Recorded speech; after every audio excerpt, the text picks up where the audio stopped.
Hey friends, how you doing? It's Charles here, and I'm catching up my workout while I talk to you guys. Hope you don't mind.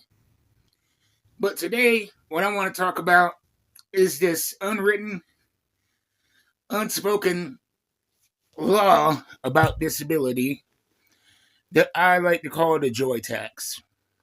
And what I mean by joy tax is that disabled people are called to account for everything we do that's outside of getting better, even if we can't get better.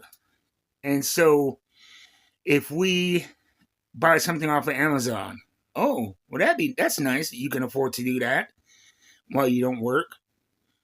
Or you enjoy comic books, or you enjoy video games. Oh, you have all that time to play video games. Man, it'd be nice not to have to work. And we're constantly questioned about everything we do. And it doesn't matter if you were born disabled or like me, you became disabled midlife. We hear the same things. And the worst part is it starts with us, the voice in our own head. After my surgery and after so long of me not getting better, I really checked out of enjoying life. And my life became about, even after the doctors told me I was going to be disabled for life, my life became about trying to get back to work, trying to get back to what I knew was normal. And I hated everything, and I developed a deep depression, which, caused a chemical imbalance in my head that I need surgery and, not surgery, therapy and medication for to this day. Um, and I really put that off longer than I needed to as well because of the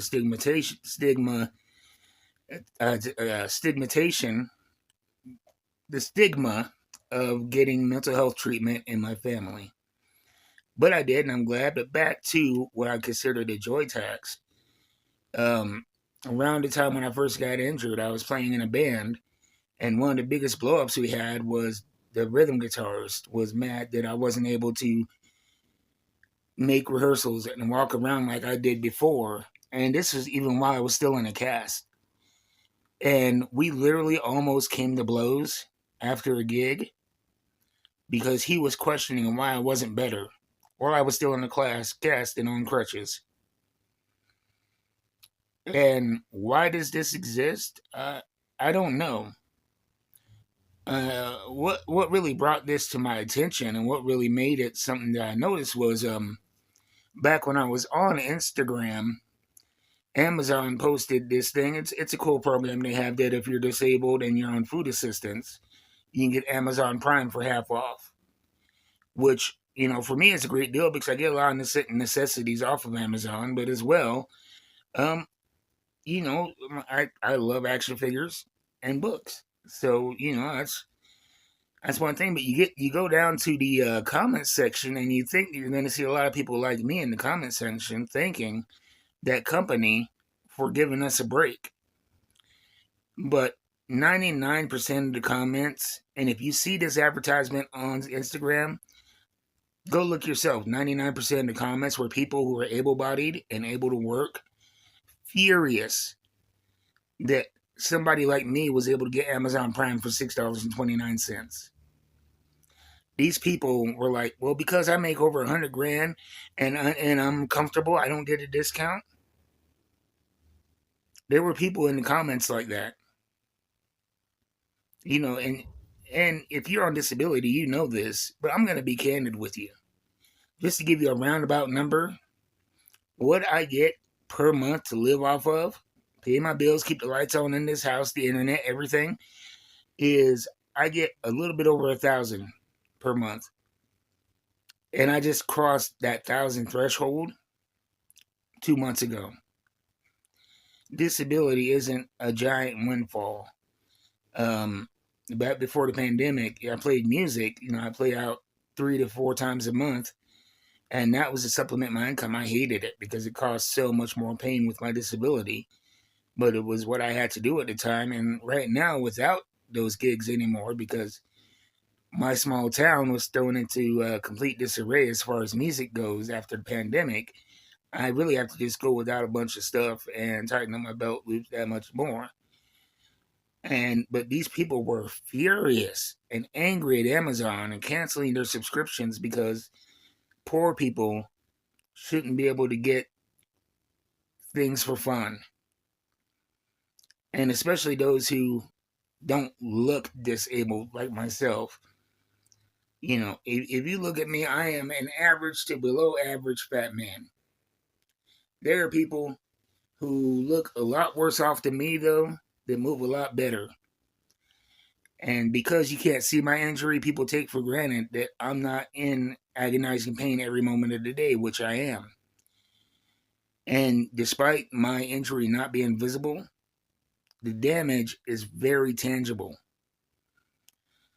Thoughts, prayers, and hopes and well wishes cannot repair torn tendons, ligaments, and irreparable damage from multiple surgeries. But if people can't see it, they don't want to believe it. And there are people who are irate that I have fun. There are people that are irate that I collect action figures and comic books, and that I'm not miserable every moment of the day. But newsflash, if you're one of those people, let me tell you something. I am miserable most of the time. These things that I do to fill my time, the dumbbells, the action figures, the comic books, the TV shows, these things give me a slight distraction from unending pain that if you don't go through, I wouldn't wish it on you. I wouldn't wish it on the worst person. And so to demand this joy tax, I can't even describe how strange that is.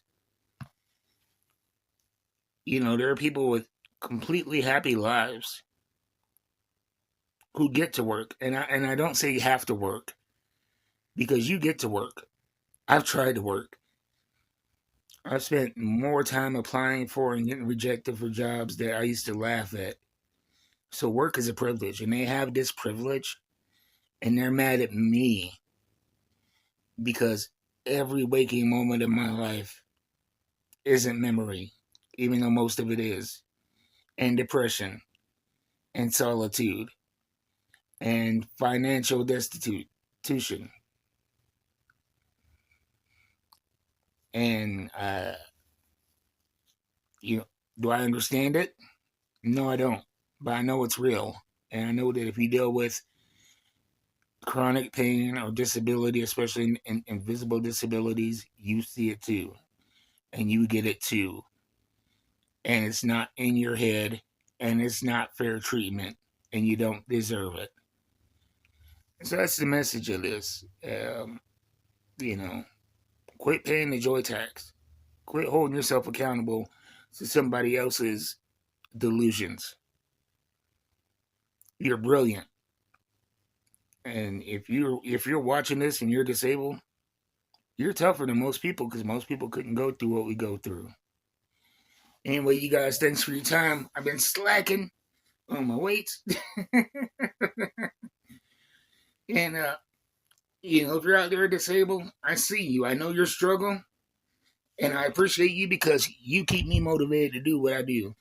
I'll see you guys next time. And just update on this channel. I try to post regularly 5 days a week. I won't always be able to do that. But what I am going to start doing is re-uploading a few videos from my other channel here and there where I do comic book reviews. And hopefully, if it's something that you've been interested in or something that you are interested in, my other channel, Old Nerd Reviews Wyoming, I think could be a good resource to keep up with what's going on in comic books and a good introduction into comic book collecting. So I will be posting more videos from that channel. I posted one yesterday on the brand new book from Boom Studios, Bronze Faces. A great book. Go check out that review, and go check out my other channel, Old Nerd Reviews WY, and I'll see you next time.